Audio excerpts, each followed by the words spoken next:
Hello everyone, it's Seth, probably better known as Saffron Olive, and it's time for another edition of Daily Hour of Devastation spoilers, and we don't have a ton of cards to talk about today, but we do have some pretty sweet ones, so let's jump right into it. Start off with probably the most exciting card we've got since yesterday, Nimble Obstructionist. So you get a 3/1 flyer with flash for only 3 mana, which is already a pretty sweet rate, but it also can cycle, which is really powerful. Just the ability to trade it in for another card when you don't need it. More importantly, it actually has an ability when you cycle it, and you get to stifle something. You can counter an activated or triggered ability that you don't control. So you can't do any weird tricks with Phyrexian Dreadnought or anything. But this card is actually super powerful. So in Standard, it's hard to find a good comparison. Probably the easiest thing to do is just compare it to Disallow, but this really does Nimble Obstructionist a bit of a disservice, because Disallow can never be a 3/1 flyer, and that's a really decent body for 3 mana, especially with flash, so you can leave up mana, flash it in on your opponent's end step, start beating down, and then you can use it primarily, I guess, to counter an ultimate from a planeswalker. That's where we've seen Disallow be most powerful, just making it unsafe for your opponent to ever try to ultimate their planeswalker. And importantly, Nimble Obstructionist's ability is uncounterable. Because it's cycling, I guess you could stifle it back, but you can't counter it with a counter spell like you could Disallow. So there is some value there. Otherwise, I mean, you can counter a Walking Ballista activation or something. There's not a ton of other awesome things to stifle in Standard, though. So I think the big thing is it's an aggressive flyer with flash that lets you leave off your mana for other counter spells, can randomly get value by cycling it, and is just a good body on its own. So I think it's going to be fairly strong. The question is where it fits in Standard. Maybe blue-white flash, which isn't super popular at the moment, but it's still a very good card. It might even be more exciting in Modern, though, where we have a pretty long history of 3/1 flyers for 3 mana being very good. Vendilion Click, pretty much a Modern staple. Flicker Wisp, a Modern staple. And Nimble Obstructionist has the same stats. It comes with flash just like Vendilion Click, and it has an upside just like Vendilion Click and Flicker Wisp. How to compare a Stifle to Vendilion Click and Flicker Wisp is a little tricky, but it is worth mentioning that in Modern, there's always good things to Stifle because of fetch lands, so you're always going to have a target, and just having another good flash flyer, not legendary like Vendilion Click, that you can pressure your opponent with, I expect this to see a decent amount of play in Modern. We see Spell Queller creeping up, we see Vendilion Click seeing play. This is another powerful flash flyer, and it's a great card you can just leave up in your hand, maybe get some Stifle cycling value, and always flash it in and beat down your opponent. So I feel like we're getting the pieces to build a blue-white flash deck in the Modern format that could be very, very strong and just a very good tempo deck. So I'm super excited for that. Next on our list, we have Torment of Hellfire, which is a really weird card. It's kind of hard to know what to do with this one. So you pay black and X, and you get to do the following X number of times. Each opponent loses 3 life unless they sacrifice a non-land permanent or discard a card.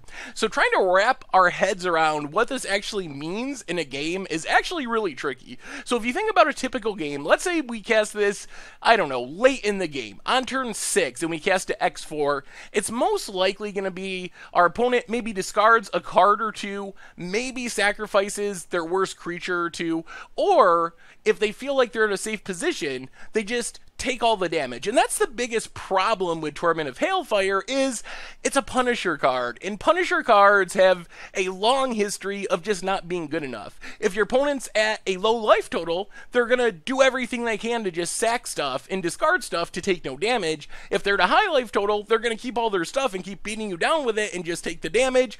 So it gives the opponent a lot of choices in a lot of ways to make it worse than it actually is. The interesting part is, it's kind of part of this weird flavor cycle or something. It's the Torment cycle. So we have Torment of Scarabs, which is a curse that has the same ability as Torment of Hellfire, but it triggers every upkeep. And then Torment of Venom is a removal spell that puts 3 -1, -1 counters on something, and also triggers one time, like the Torment of Hellfire. So the thing with this is it's probably a commander card. I think that's the easiest place I can see this being very good. So we have some precedent here. Exsanguinate is a commander staple. Torment of Hellfire is not Exsanguinate, but it still can do a lot, and you can make so much mana, and importantly, Torment of Hellfire says each opponent, so when you're triggering this for each opponent, there's a good chance you're going to get a lot of value out of it, and in Commander, you can kind of get away with the less consistent build. If you can just cast this X10, X15, you're going to get enough value out of it that it's worthwhile, no matter what option your opponent chooses, when that's not necessarily true in Standard, because it's going to be hard to cast it for that amount of mana. Probably the most fun thing about Torment of Hellfire in Standard, though, is it does give us the ability to just build Punisher deck. So I'm sure this deck is absolutely horrible because Punisher cards are traditionally pretty bad, but it seems hilarious that we can just play so many of these effects and make our opponent make these painful choices. So along with Torment of Hellfire, we got Cruel Reality, which is somewhat similar, makes opponent sack something or take damage. Remorseless Punishment makes opponent sack something or discard or take damage. Torment of Scarabs, so we could potentially just play these all together, and like I said, I can't imagine that this deck is competitive, but it's really funny and odd that we have so many of these black Punisher effects in the same format that we actually can build Punisher deck right now for Against the Odds or Budget Magic or something. Moving on, we have Doomfall, which is the black member of the modal cycle that we have, along with Supreme Will and Abrade. So Doomfall is interesting. I think that it's the worst of the cycle we've seen so far, but that doesn't mean it's a bad card. It does do a lot for its mana cost. So for 3 mana, we pretty much get a Coercion, which is a 3 mana card, and then I guess a Foul Tongue Invocation might be the best comparison as a sacrifice effect, although Doomfall does exile, but you don't get the upside of gaining a bit of life like you would with Foul Tongue Invocation.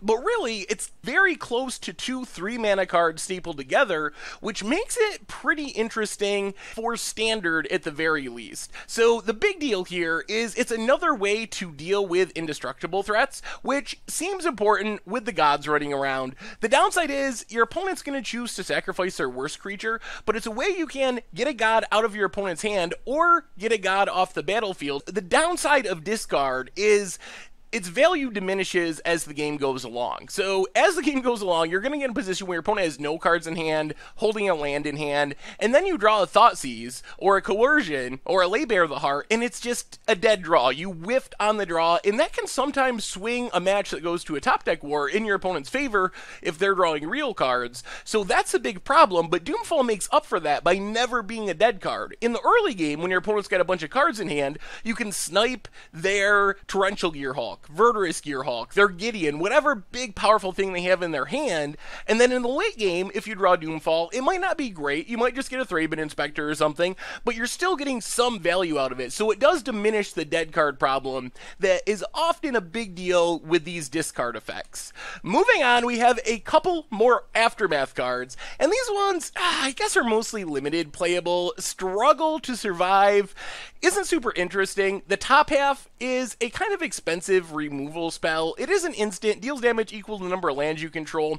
At 3 mana though, I think it would be more exciting if it hit players. Just getting creatures, I think it's just a fine limited removal spell. Although the Survive half does give green some interesting graveyard hate. I don't know if it's really necessary because we've gotten so much more Graveyard Hate. I'm not sure you'd play this over the Graveyard Hate Desert Land, over Crook of Condemnation, but it is another option available. Farm to Market, despite the hilarious name, is actually not horrible. It's kind of a Divine Verdict, which I know is not a great card, but it's not too far below the rate. We've had conditional destroy target attacking or blocking creature spells for like 2 mana. This is non-conditional for 3 mana, so it's not that far out of range. And then once you get it in the graveyard, you basically have the flashback of Faithless Looting. 3 mana, draw 2, discard 2. So I think this could show up in control decks. If you're playing a lot of lands, the front half can kill something and then the back half can filter away those lands. There's also been some rumblings that it could show up in Dredge, maybe in Modern, because you just dredge it in the graveyard and it's a blue Faithless Looting that you can flash back.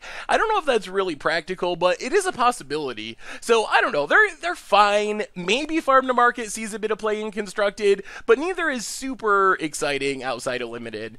And then we have a couple of random eternalized creatures to close things out today, and these are definitely limited only. Proven Combatant, 1/1 for 1, eternalizes for 6, and then Sinuous Striker. The big thing here is it has a unique eternalize cost. You not only have to pay 5, but you also have to discard a card, which kind of makes it more playable in a deck that really wants to be Eternalized Tribal, because you can potentially discard another Eternalized card or an Aftermath card, and it gives you a way to get it in the graveyard. Anyway, that's our daily Hour of Devastation spoilers for today. So what do you think? How good is Nimble Obstructionist? Is that card going to be a modern staple, modern playable? Can it do anything in Standard?